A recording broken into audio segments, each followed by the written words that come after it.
Greetings and welcome to this week's episode of Bronx Bombers. My name is Joe Rubenstein and it is Wednesday, August 22nd, and the Yankees, oh man, that was one of the most improbable, insane, deranged games I've ever seen in a regular season, where we go down to Miami, we face a Marlins team that's 26 games under 500, and proceed to make their pitching staff look like a bunch of Sandy Koufax clones. Score tied in the ninth, Chad Green comes in, gives up a walk and a hit. First and third, nobody out, gets out of it.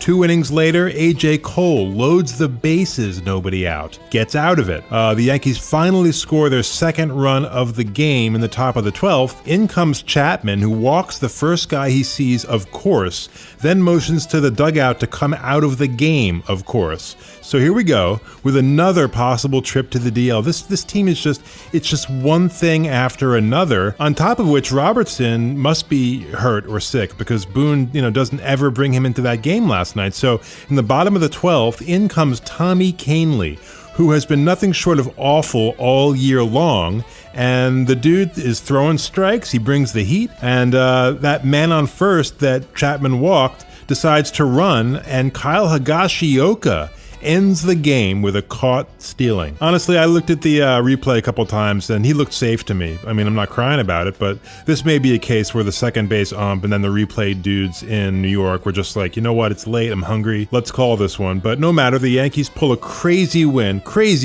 out of their collective rear ends and gain another game on the suddenly mortal Red Sox, who dropped their third game in a row at Fenway to the Indians. So in the words of the late Johnny Carson, weird, wacky stuff, but we'll take it. You can follow us on Twitter at Bombers Podcast is the handle. You can also send us questions. We'll try to answer each and every week in our mailbag segment here on the podcast. You can like us on Facebook, subscribe to our show on iTunes or Stitcher. We're on Spotify as well. Or give us a call, 646-854-4959. And as always, you can send your comments and questions to joe@bronxbomberspodcast.com. Really, however you'd like to engage with us, we love engaging with you. Coming up a little bit later on in our Twitter poll this week, some interesting results when we asked if you had a problem with Marlins pitcher José Ureña intentionally hitting white-hot Braves rookie Ronald Acuña Jr., and I'll answer a fascinating question from one of our followers about Miguel Andújar's future on this team. Also, he's the editor-in-chief of the blog Start Spreading the News. Dr. Paul Semendinger joins the show for a wide-ranging conversation you will not want to miss, and we'll go through the good, the bad, and the ugly from this last week of action. All that and more coming up on today's Bronx Bombers. Back in a moment. Bronx Bombers Trivia. Which of these Yankee legends was nicknamed the chairman of the board? Was it A, Whitey Ford, B, Joe DiMaggio, C, Casey Stengel, or D, Yogi Berra? The answer coming up a little bit later in the podcast. And now here's Joe with this week's main thing. So we are entering the best part of the baseball season as the dog days of summer are slowly receding into the past, and we sit on the doorstep of the last month of the season in the playoffs, which for my money, there's nothing better in all of sports than the Major League Baseball postseason. It's just amazing. But before I get to the Yankees winners and losers, I thought I'd give you guys a little public service announcement as far as where the playoff races are right now. I know a lot of you have access to MLB.tv and can watch other teams. That's one of the nice things about being alive in 2018. So in the American League, there's only one race really to speak of, and that's in the West. I don't think the Red Sox are going to surrender that big a lead, and the Indians will certainly not surrender a 13-game lead over the Twins. So in the West, as I'm recording this, the Astros and the upstart Athletics are deadlocked at the top of the division. Both have a record of 75-50, and right behind them are the Seattle Mariners. So it's an open question who the Yankees will be facing in that wild card game on October 3rd. I still think Houston pulls out the division. I know Jose Altuve is now back, but I gotta say, after watching a fair amount of that series in Oakland, where the A's took 2 games games from the Astros. Houston doesn't look so hot. I mean, Keuchel is suddenly very hittable, and Verlander's been giving up some home runs. He did not do that last year. Still having a great year, but there's other pitchers that I think are having better years. Chris Sale, Trevor Bauer of the Indians. So very interesting situation out west, and one that will directly impact the Yankees' fortunes. In the National League, really all three divisions are up for grabs. In the East, the shocker is that the Nationals, who have literally thrown in the towel, I mean, they traded away second baseman Daniel Murphy yesterday to the Cubs, and first baseman Matt Adams to the Cardinals, who we'll get to those two teams in a second. But, as has been the case all year, the NL East is a dogfight between the Braves and the Phillies, who trail Atlanta by just one game. And in the Central, you've got three teams bunched up at the top. The Cubs, who everybody except yours truly sort of expected them to run away with it. They have not. Mostly pitching woes for the Cubs, but that signing of Yu Darvish has been a total disaster. They announced yesterday that he is done for the year with elbow issues. So the Cubs are by no means home free. Milwaukee, as I predicted, are much better this year and trail Chicago by just 3 games. And the Cardinals, after starting the year horribly and dumping their manager, are just a half game behind Milwaukee. So that's very interesting in the Central. But things are even tighter in the NL West, where the Colorado Rockies have been rising in the standings all month and now trail Arizona by just a half a game. So simply put, if you like pennant race baseball, and who doesn't, the teams to watch in the American League are Houston, Oakland, and Seattle. And in the National League, keep your eye on the Braves and Phillies in the East, the Cubs, Cardinals, and Milwaukee in the Central, and out west, the Colorado Rockies and the Diamondbacks. But now it's time to get down to business with the Yankees and their last week or so of action and talk about the good, the bad, and the ugly. Which players performed well this week and which did not. And I'll talk about him a lot more during our mailbag segment later in the podcast. But Andújar is just a sight to behold right now at the plate. I mean, a rare talent who just manages to put the bat on the ball and with power to boot. So Andújar, who everyone or a lot of people thought and actually continue to think should be replaced by Manny Machado, has been out hitting Machado since the trading deadline, and not by a little. And no disrespect to Gleyber Torres, who's had a remarkable year as well and seems to be coming on a bit now after a protracted slump. But the Rookie of the Year going to Andújar is a pretty safe bet at this point. Andújar, who's just an extra base hit machine, is closing in fast on a record set by the great Joe DiMaggio back in 1936. DiMaggio's rookie year, he hit 44 doubles. That's the franchise rookie record. And Andújar now is 36, so just 8 more to go with 37 games left to play. The American League record, by the way, for doubles by a rookie is 47 by Fred Lynn of the Red Sox back in 1975. But all that aside, Andújar can handle the bat, for sure. And look, we sort of find ourselves in a bit of a pitcher's era where hitters are striking out at a record pace, and then we've got the shift, and it's caused a lot of problems offensively all around the league. But for Andújar, a rookie, to be hitting .299 with 20 home runs and an OPS close to 900 is truly impressive. Also good has been Giancarlo Stanton, who in Aaron Judge's absence has really stepped it up. Giancarlo now leads the team with 32 home runs. His 80 RBIs also lead the team, as do his 137 hits. Not an MVP year. You've got 2 legitimate candidates up in Boston.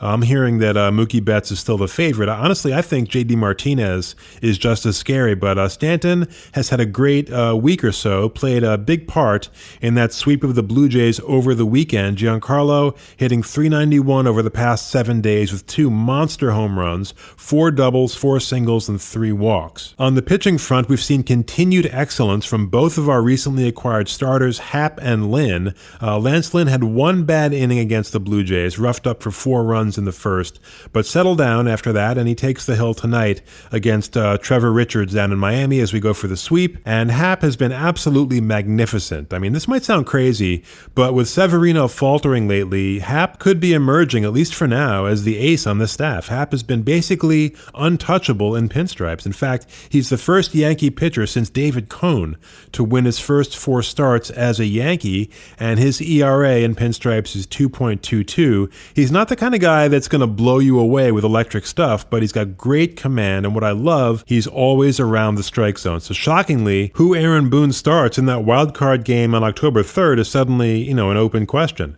Pretty good last night, but bad this past week and change has been reliever Zach Britton.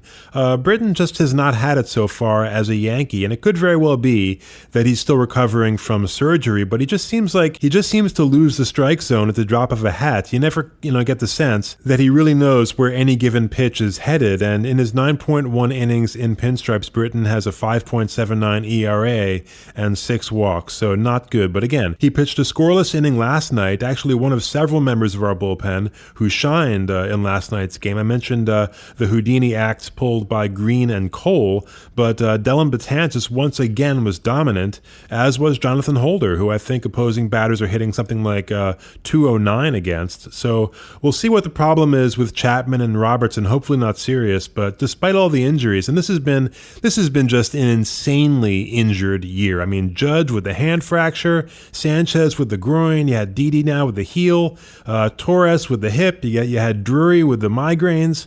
What else? Ellsbury with, everything. Frazier with the concussions, Montgomery with the Tommy John, Sabathia with those knees, Herman with whatever he had. I mean, Caneley's been hurt, Tanaka with the hamstrings, you had Warren with the back, and Happ with, the hand, foot, and mouth disease, whatever the hell that is. I mean, baseball gods, if you're out there, and I'm, an agnostic as far as that goes, but seriously, if you're out there, enough already. Enough with the injuries. Now, the ugly section, I wavered on this, but this may sound rough after the big grand slam on Sunday, but I've got to go with Greg Bird, who was just horrendous last night, 0 for 6 with 3 strikeouts, just flailing away up there. The average now down to 206, and unlike Didi, who managed to maintain his defense during that horrible slump back in May, Bird has definitely brought his offensive troubles into the field, failing to make a couple of critical scoops, including that one in Boston, and then one in that game where he hit the grand slam, and then last night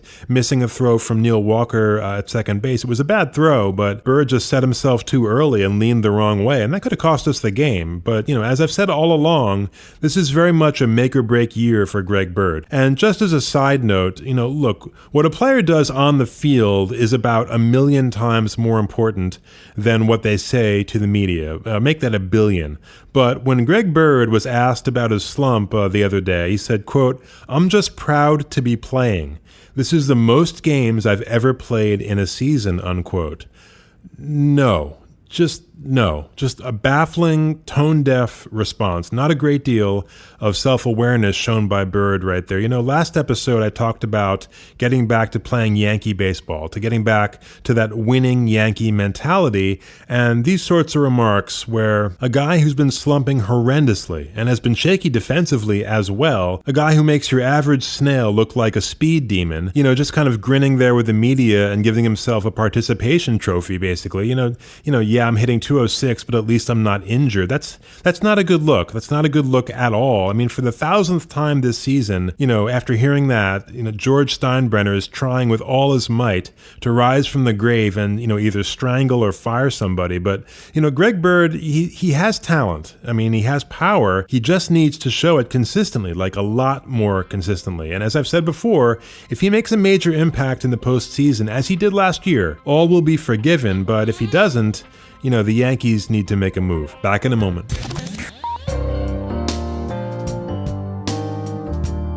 We are joined this week on Bronx Bombers by Dr. Paul Semendinger, editor-in-chief of the Yankees blog Start Spreading the News. They do summaries and commentaries for each and every game and really cover the Bombers from all angles. You do well to check it out. He's also a regular on our friend E.J. Fagan's Bronx Beat podcast. And when Paul is not talking Yankees, he's writing motivational books, he's giving lectures, he's running marathons, but above all, he's an educator, having served as the president of the New Jersey Middle School Association and taught really at every level from elementary school to college. Paul, it's great having you on the podcast. How are you? I'm doing great, Joe. How are you? I'm doing well. So before we get to current events, a question that I ask all my first-time guests, when did your passion for the Yankees begin? Was there a single play, a single game, a season when you said, you know what, I'm a Yankee fan for life? I think we'd have to go back to the 1977 season when it became an obsession and I became a lifelong Yankee fan. I would say it played out slowly over the season. I remember kids talking at the end of 1976 about some guy named Chris Chambliss who hit this home run. He hit it out, and I have to be honest, I think I was 7 at the time, and I thought that meant that he hit the ball out of the stadium, so I didn't quite understand what that was all about. But in 1977, I started watching the Yankees, and it was cinched, my Yankee fandom, on that night when Reggie hit the 3 home runs. Now, I come from a family of educators, my mom, my dad, my grandma, my wife, but my dad actually had back-to-school night that night, the night that Reggie hit the 3 home runs. So I was watching the game with my mom, and it was getting late. I was now 9. I was a little boy, and my dad came home, and he said, I think we ought to put Paulie to bed. And my mom said, well, the Yankees are about to win the World Series. I think we should let them stay up. And my dad's a big baseball fan. Of course, he relented and said, okay. And I remember watching Reggie's 3rd home run and then watching him round the bases and the Yankees jumping up and down. And I couldn't explain it, but there were tears coming down my face. And I guess that was the first time I ever had tears of joy. And I've been a Yankee fan diehard ever since. And I gotta say, having you on here, I feel a little less old. All my guests until you have been at least 10 years younger than I am. We're both hovering around that half-century mark. So growing up in the 70s, my favorite Yankee was Lou Piniella. Loved his intensity, he always seemed to deliver in the clutch. But Paul, who was your favorite Yankee growing up and why? My favorite Yankee back then, I can't tell you why, except for the fact that maybe he was magical. He hit home runs and he was an outstanding defensive third baseman, was Greg Nettles. Now, you're someone who spent countless hours working in the area of motivation. You've written books about it, you've given talks about it, and judging from your recent posts on Start Spreading the News, you and I are in agreement that for a lot of this season, there seemed to have been a kind of malaise on this team, a lack of fire, a lack of hustle at times, poor command of the fundamentals. And let's be honest, those are all areas where the manager can and really should play a crucial role. So my question, in your professional opinion, are leadership skills innate? Do some people simply have it and others don't? And if they are innate, is it possible that Aaron Boone is somewhat lacking in fundamental leadership qualities? Those are great questions, and many, many books have been written about that. I don't necessarily believe it's innate, and I do believe it can be learned. And I don't know if Aaron Boone is actually a poor leader. I don't know if he was the right man for the job this year. Now, this morning I wrote a post saying that the Yankees are coming off a sweep this weekend of the Blue Jays, and all of a sudden everything looks rosy again. So, sometimes as writers, we're also fans, and we tend to write about what's happening at the exact moment.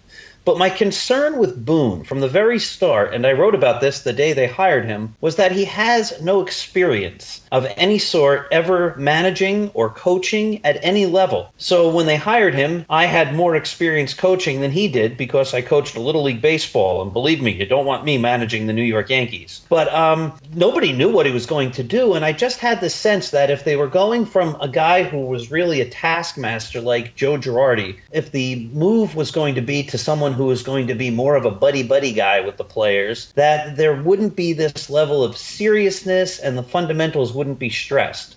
That was my worry from the start. And then I think, as you and I both agree, during the season, it just hasn't seemed like they've been able to do the little things. I remember early in the year, Dellin Betances, I think it was against the Blue Jays in one of the first series, I think it was Kevin Pillar, but I could be wrong, was stealing bases at will, and then he stole home, and Betances had no idea how to handle that. Later on in the year, there was something similar with Adam Warren, and we've seen that a lot where the other manager seems to be a step or 2 or 5 ahead of Aaron Boone. And I think it really just comes down to the fundamentals, the little things that, to me, based upon my outside research and what I read all spring training from all of the writers and what I heard from the team, was that the fundamentals weren't stressed. It was more, let's just come together as a team. And that can be great. But that's not what this team needed. And they came out and they've played for much of the season very, very flat and very sloppily. Now, back on August 7th, you wrote a fascinating piece on your blog called A Solution to the 2019 Yankees, a quick way to get back to where they once belonged. Nice Beatles reference there. But, if this team does decide to replace Boone, which I see is unlikely unless they lose the wild card game, but, even then I'm not sure. But if he is let go, there's going to be plenty of names thrown around as possible replacements. But you came up with a possibility that was very interesting to me. This is a guy who's pretty much universally respected in baseball as a manager. He's got tons of experience. He's tough. And he's been a Yankee. So tell us who you came up with, Paul, as a possible replacement for Aaron Boone and why. The person I would love to see, and I agree with you, I think Boone is here to stay, and he might be great. And I think my other concern with Boone, just to take a step back, was we were told, and we had to accept at face value that he was ready to take a team that was one win away from the World Series and bring them to the next level. And again, I just think that was a tremendous leap of faith. We were told that, he was an announcer. Well, that doesn't make you ready. And we were told that he had a history because his whole family had played and managed in the major leagues or whatever. That doesn't mean you're ready. In fact, his father had a lifetime losing record as a manager. That doesn't necessarily inspire confidence in me to say that this is a guy that's ready to take them to the next level.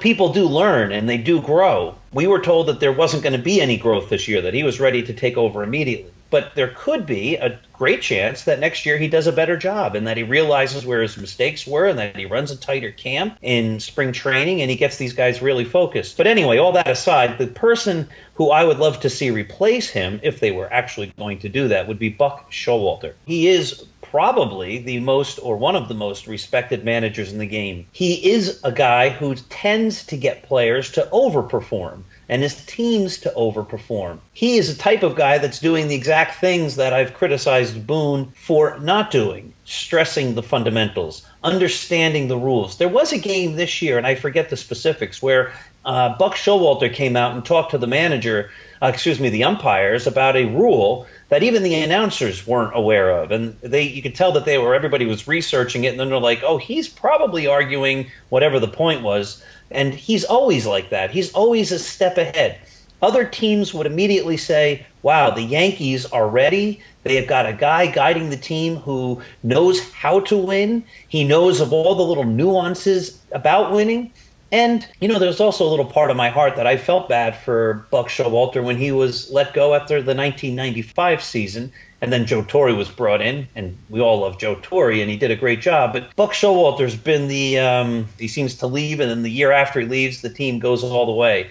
And so I'd love for him, who came up through the Yankee system, he is a Yankee, to have a chance to guide a great Yankee team to greatness. Yeah, honestly, I was never really sure why Steinbrenner got rid of Buck. I almost think of Showalter as kind of a Moses-type figure who guided the team out of that awful era of the late 80s, early 90s and got us, just to the cusp of the promised land, but wasn't allowed in. And, that was reserved for Mr. Torre. But another guy with experience, perhaps not quite as successful as a manager, but certainly one of the great Yankees ever, is Don Mattingly.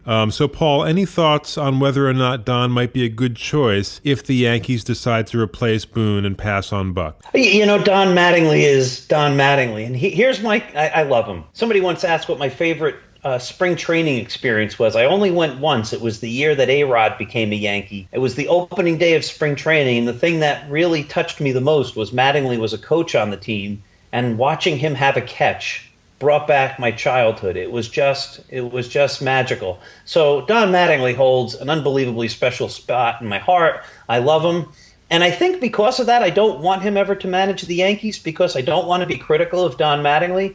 And I don't ever want to see the Yankees, because every manager gets fired, fire Don Mattingly. My heart would be broken. So I'd rather they stay away from Yankee legends like that and just I think Buck's a better manager anyway. Okay, now as an educator, you've undoubtedly come across, a problem child or two, someone who for one reason or another isn't fulfilling their God-given potential. And in Yankee world, we've certainly seen that this season from Gary Sanchez, who may rejoin the team by the end of the month or maybe in early September. But injuries aside, it's been a nightmare of a season. His problems blocking the ball have continued. Even worse, his hitting has disappeared. And worst of all, in my opinion, there have been questions, legitimate questions raised about his hustle or lack thereof. So, Paul, what have you seen from Gary Sanchez this season? How concerned are you about some of these issues? I mean, do you think it's possible that some of them, particularly the defense and the attitude, might not turn around? I think we always worry about that. One of the things I actually said to one of my sons as the Yankees season ended last year was I said next year is going to be a really important season for the Yankees and for each of these guys, because a lot of these guys were coming off their first season of sustained success. And I think it's very hard as a human being to maintain that level of commitment, that level of focus, that level of exercise and nutrition that's necessary to be an elite baseball player during the winter after a great year, especially when you're really young, when the whole world is telling you you're the greatest and you are going to be a superstar and you are a superstar and everybody wants a piece of you and everybody wants to take you out and everybody wants to show you a good time. And I always worry about that. And I don't know anything about Gary Sanchez's personal life or anything, but these are the concerns when you have a great young team. We've seen players over the years where that's happened, where they just get so caught up in their own greatness and their own potential that they never really fulfill what maybe could have been. The problem, I think, with Sanchez is that there's always been that question throughout his minor league career and into his major league career about the fact that sometimes he seems to lose focus. Now, a lot of people were all over him, and I did write a piece after that last game before he went on the disabled list the second time when he did not run out that last ground ball and it turned into a double play, and there was a passed ball that bounced off him, went up the third baseline, and he seemed to walk after it, and the guy scored from second base. And that's just not what you want to see from your team. I think one of the reasons they went to Aaron Boone, again, we're just fans, bloggers, and writers, and we're just speculating on some of this, but it seemed like most of the writers, because we do research as well, were saying that one of the reasons that Aaron Boone might be a better manager coming into the season would be the fact that he would have better relationships with his players, probably including Gary Sanchez. Maybe they felt that Joe Girardi had been too hard on him, but it looked as though that maybe with a guy like Sanchez, a harder approach might work. And again, that would be a good reason to bring in a guy like Buck Showalter, because he's not going to accept players lollygagging and not hustling. Okay, so Brian Cashman was very active before the trading deadline this year. The talk pretty much all of July was Machado, who we'll get to in a minute, but instead he goes out and acquires three pitchers, reliever Zach Britton and starters Jay Happ and Lance Lynn. And in return, we unloaded some prospects, including Giovanni Gallegos and Tyler Austin, and some veterans as well, Adam Warren and Brandon Drury, now gone. But in addition to those pitchers, we also picked up a good deal of international free agent money, so the Yankees will continue to fortify an already well-stocked farm system with young talent. But you've handed out a grade or two in your life, so give us your grade on Cashman's trade deadline. Were you pleased with what he did, and what are you seeing from the three pitchers that he acquired? Britton, Happ, and Lynn. Well, I think we have to give Happ and Lynn both A's. They have been nothing but spectacular. Lynn had, I think, one bad inning on Friday night, and then the Yankees rebounded anyway. Britton struggled a bit, but I think it was still a smart deal. At that point, they hadn't gotten a starting pitcher, so the idea was let's fortify the bullpen. Let's take a strength and make it even better. Zach Britton is a high-quality arm. I think he's suffering from still coming back from an injury and just getting the repetition.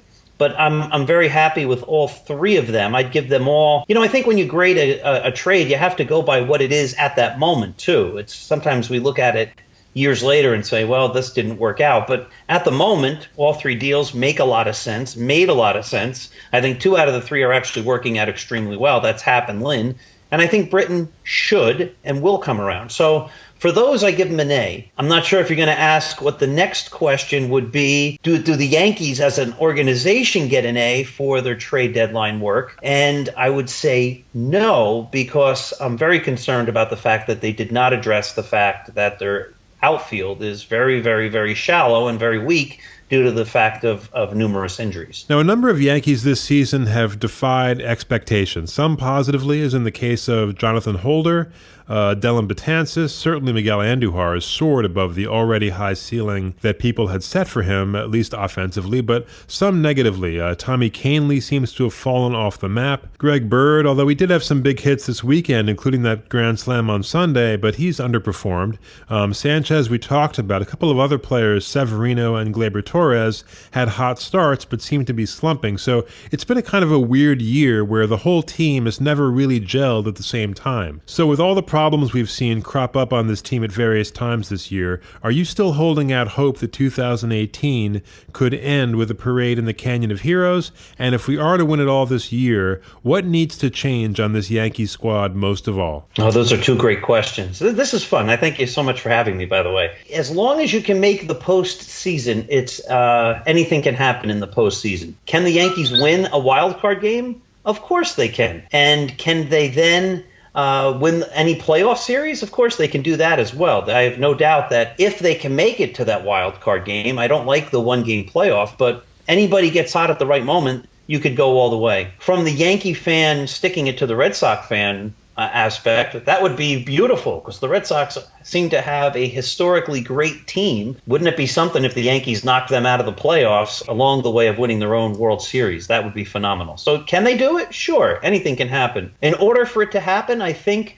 we need Severino to turn it around and become an ace again. And I think they need more consistency from the lineup, specifically Greg Bird. If Greg Bird could be the hitter that everybody's held out hope that he could be, I think the Yankees all of a sudden have a nice potent bat in the middle of the lineup that really has not performed. And of course, they're going to need Aaron Judge and Gary Sanchez to come back and actually perform at high levels. Now, you and I, Paul, have both seen the Red Sox put together a number of great regular seasons over the years. Some of the more recent ones have ended in championships, and others not so much. If you want to go back all the way to 1978, when the Yankees came back from a 14-game deficit in mid-July and took that one-game playoff, all the way to September 2011, when the Red Sox had a seemingly secure 9-game lead over the Rays for a wild-card spot. I think they had a 99.6% chance of making the playoffs and proceeded to collapse in spectacular fashion. Now, just to be clear, I don't see that happening to this current Boston team, which is on a historic run. But how good are the Red Sox, Paul? I mean, do they have any vulnerabilities,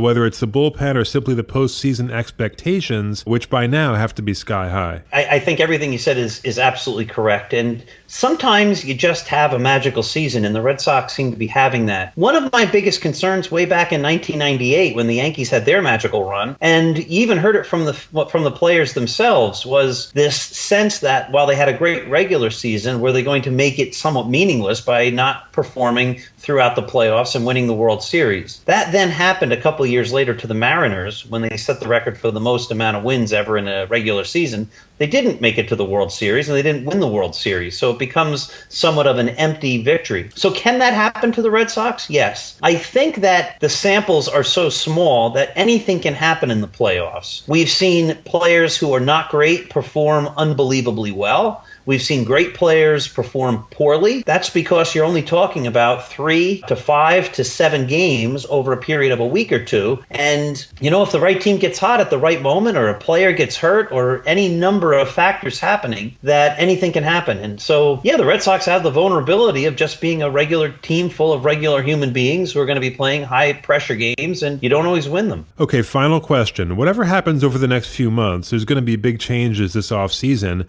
certainly in our starting rotation. But there's an ongoing debate in Yankee Nation about the infield and whether Cashman should make a push for 26-year-old Manny Machado. Now, obviously, there are several things to consider. Among them, how serious is Machado when he says he wants to play shortstop rather than third base?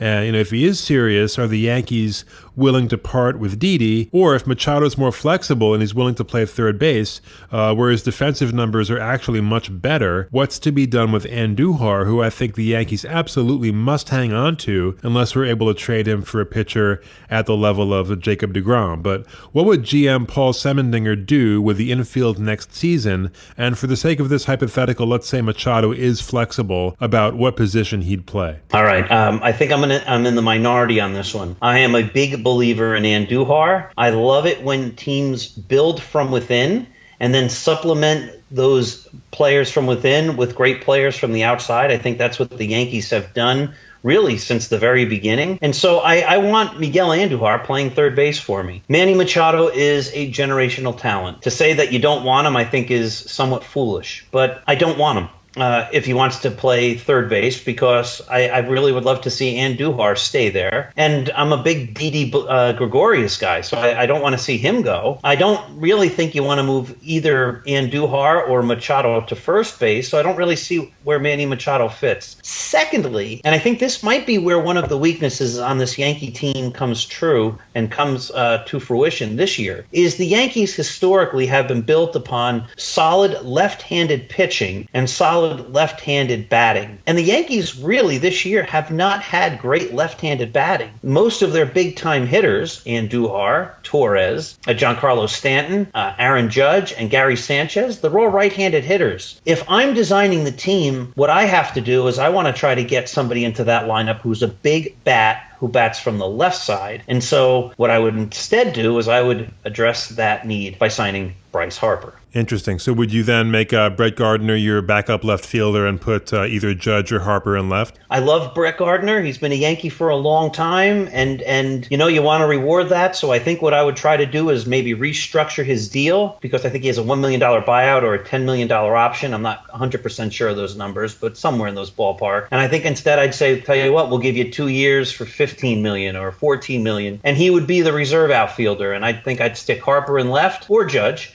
And then I love Aaron Hicks's defense, so I keep him in center. And then the right fielder would be either Harper or Judge. And the DH would still be Stanton. You could then rotate Judge, Stanton, and Harper at DH to give each of them some needed time from being in the field. And there was a report over the weekend that Bryce Harper's not opposed to playing first base. So I would use the next month or so as one last training ground or chance for Greg Bird to prove himself. And if he's not going to show that he can be an everyday first baseman, maybe the answer is that Bryce Harper, who said he's willing to play first base, becomes the Yankees' first baseman next year. All right, Paul, great having you with us. You do amazing work, and all of you listening should check out Dr. Semendinger's blog, Start Spreading the News, first-class Yankee analysis. And you know how I feel about the Bronx Beat podcast, where Paul also appears on pretty much every episode. That's an amazing source for fans as well. Thanks so much for taking the time, Paul. We really do appreciate it, and hopefully we can do it again when the leaves start to change, okay? Joe, I can't thank you enough for asking me to do this. It's been great. I love your podcast. You have outstanding analysis, and I would love to come back anytime. You got it. All right, we'll come back. More Bronx Bombers in just a moment.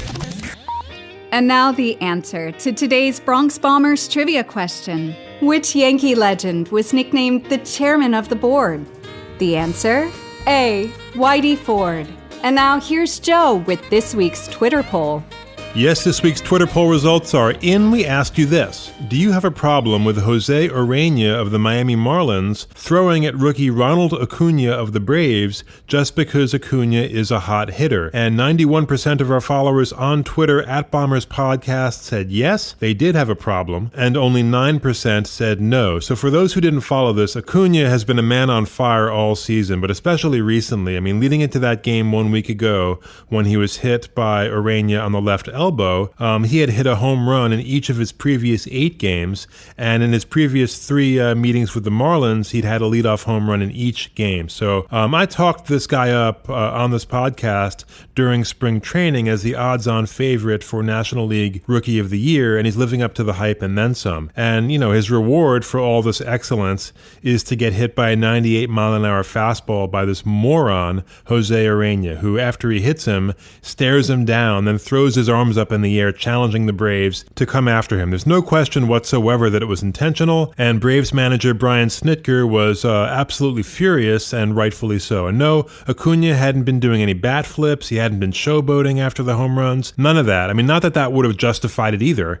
He's just been playing great. So look, it's a terrible look for José Ureña, first of all, who was immediately ejected and then suspended for 6 games by Major League Baseball. Again, this is a 98-mile-an-hour fastball that could have ended this young man's season. Now, thankfully, for Braves fans and really for all baseball fans, the CAT scan was normal and Acuña's back in the lineup, but there was a great deal of commotion over this incident, most of it condemning Ureña, correctly in my opinion, including Ureña's manager, by the way, Don Mattingly, who said, quote, "What we said with Jose is I do not want to see this kid get hit. He's a great player. He's going to be great for a long time. For us, he's beat us up, but this is not the way to handle that situation," unquote, which is exactly right. The way to handle it is to pitch better and get him out. I mean, this business with throwing at hitters just because they're hot has always mystified me my whole life. It seems to me like the lowest possible level of sportsmanship. I mean, it's absolutely infantile. And frankly, I wouldn't have had a problem with a much longer suspension to send a message.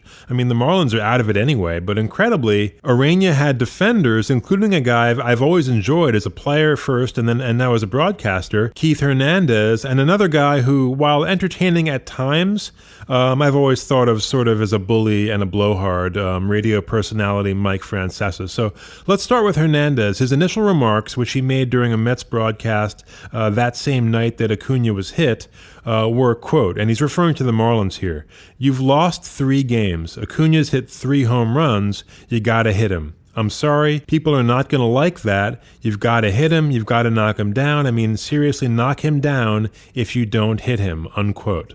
Just absolutely asinine. I mean, I like Keith. I like contrarians. I'm sort of wired that way myself, but this is just a horrendous take by Keith Hernandez. I mean, as Chipper Jones pointed out, by Keith's logic, National League pitchers should be throwing at Jacob deGrom when he comes to bat because he's the hottest pitcher on the planet, right? I mean, what would Keith's take be if that happened? And again, I'm very sympathetic to certain aspects of the old school mentality, and I don't necessarily have a problem with brushback pitches if the pitcher has impeccable control. But this business of throwing at hitters on purpose, really for any reason, is idiotic. And Mike Francesa said in a tweet, quote, "I totally agree with Keith Hernandez about how to handle a hot hitter. Nothing wrong with a brushback pitch or one targeted to upset the hitter. No headhunting, but part of the game. Gibson, Drysdale, Pedro, even the great Sandy used it as a part of the arsenal, old school baseball," unquote. And typically, Francesa distorts here and dissembles. Hernandez did not endorse brushback pitches or quote-unquote a pitch targeted to upset the hitter, which I assume is the same thing. Hernandez directly endorsed hitting a batter, okay? And yes, Gibson and Drysdale definitely hit plenty of batters, and no, this is not the 1960s anymore, okay? And we do try to protect our most talented players, all of our players actually, from this nonsense. And by nonsense, I mean potentially season-ending or career-ending injuries. I mean, Tony Conigliaro of the Red Sox famously had his career destroyed by a beanball back in Francesa's wonderful 1960s. And by the way, another Francesa falsehood is throwing Koufax in there with Gibson and Drysdale. Koufax absolutely refused to throw at batters' heads, refused. If there was a situation where he was pressured to do that, he would deliberately throw the ball like 10 feet over their head and send the message that way. And Koufax, he did intentionally hit one batter in his entire career, one batter, which he greatly regretted. Lou Brock of the Cardinals was just bunting and running wild on him in 1965, and Koufax hit him and Brock was injured. And so that was a huge mistake. But for Francesa to imply that this was part of Sandy Koufax's arsenal is false. I mean, what was part of his arsenal was, a devastating four-seam fastball and what may have been the best curveball in the history of baseball. So just play the game. And enough with the headhunting already. It's absolutely not a part of the old school mentality that should be preserved. It's stupid and it's dangerous. Get rid of it. All right, from this week's mailbag, our question of the week here on Bronx Bombers comes from Gina in Middletown, New York. And by the way, the email is joe@bronxbomberspodcast.com, or you can find us on Twitter @bomberspodcast is the handle, or give us a call, 646-854-4959. If you have any questions you want to have us answer on any future episodes, we are more than happy to do so. And Gina writes, Miguel Andújar is the most consistent hitter on this team. team? Why are people still talking about replacing him with Manny Machado? Well, thanks for that question, Gina. It's a very good one. We talked about this a bit with Dr. Semendinger. Miguel Andújar has certainly had his issues defensively, but what he's done at the plate has been nothing short of incredible, and Gina is 100% correct. He has been our most consistent hitter. His .299 batting average leads the team, and he's just an extra base hit machine. 36 doubles, 36. That's 10 more than Stanton, his nearest competitor on the team, and the 36 doubles makes him 5th best in the entire majors in that category. He's currently tied with Mookie Betts. That's very good company. Andújar leads all rookies with 65 RBIs, leads all rookies with 58 extra base hits, and that .299 batting average leads all rookies as well. And since the All-Star break, he's just been on fire. Andújar is hitting .354 with 7 home runs, 22 RBIs, and an OPS over 1,000. And normally, I don't like the free-swinging approach. As I said on Twitter a couple of weeks ago, I'm always surprised when Miguel Andújar takes a pitch, but he has that kind of bat-on-ball talent that you make an exception for. And there's been a lot of very dreary days for the Yankees this summer. They've essentially been a 500 ball club, but one consistent bright spot is watching Andújar handle the bat. And of course, as a rookie, the Yankees are only paying him like $500,000 this year and for several years to come. So yes, Gina, with Didi at short, who's been coming on late offensively as well, and this phenom at third, why all the talk about Manny Machado is a very good question. So Machado, who's been good, not great, since being traded to the Dodgers, he's getting on base, but the power hasn't really been there. But Machado is obviously a far better defensive third baseman than Andújar, and he's a better defensive third baseman than he is a shortstop. But for reasons unclear to me,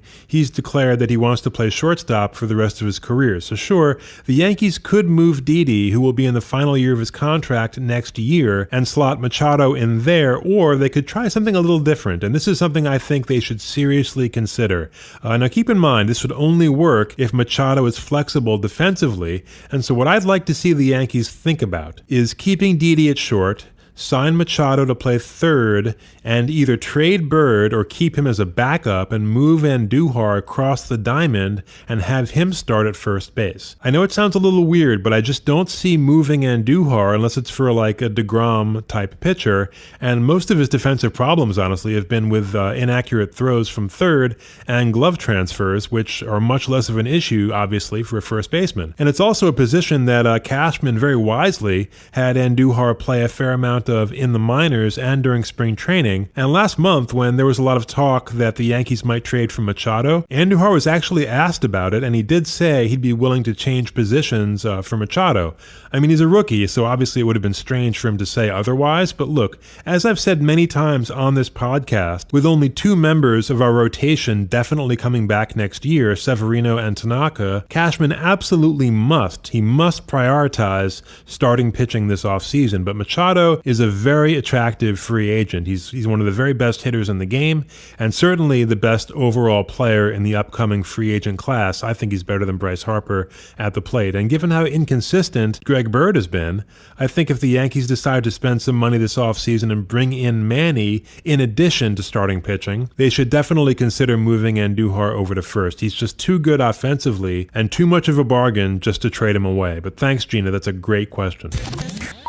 And that'll do it for this week's episode of Bronx Bombers. Again, don't forget, you can subscribe to this podcast on iTunes or Stitcher, find us on Spotify, follow us on Twitter @BombersPodcast is the handle, like us on Facebook as well, but most of all, have faith in the Yankees. Stay cool, we'll see you in 2 weeks.